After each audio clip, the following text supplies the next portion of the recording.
রাধে রাধে। এখন আমি আপনাদের জানাবো যে দেবদেবীকে কিভাবে সন্তুষ্ট করা যায়। প্রথমেই বলি, আপনাদের বাড়িতে একটি আলেখ্য নিয়ে এসে রাখবেন। সেটি হলো রাধা মাধবের আলেখ্য।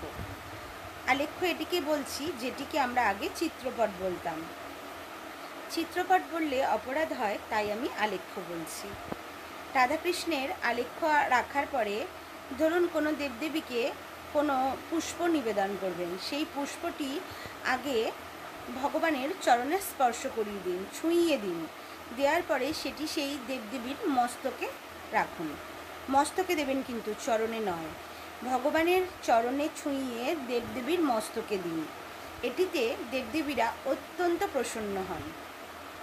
কোনো ভোগ নিবেদন করবেন বলে এনেছেন দেবদেবীকে, সেটি আগে তুলসীপত্র দিয়ে 8 বার হরে কৃষ্ণ মহামন্ত্র হাতে তালি মেরে বলে, যদি তালি না মারেন, যদি ঘণ্টা থাকে সেটি বাজিয়েও 8 বার হরে কৃষ্ণ মহামন্ত্র বলে নিবেদন করুন ভগবানকে। তারপর সেই প্রসাদটি সেই দেবদেবীর সম্মুখে রাখুন এবং প্রার্থনা করুন যে সেটি যেন তিনি গ্রহণ করেন। তাতে দেবদেবী অত্যন্ত প্রসন্ন হন।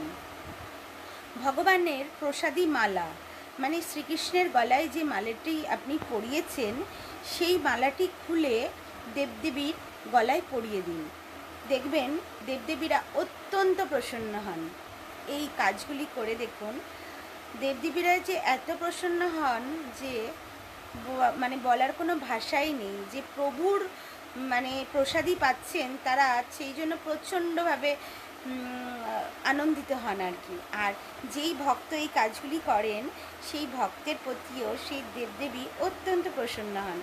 করে দেখুন, ঠিক বুঝতে পারবেন আপনারা। রাধে রাধে।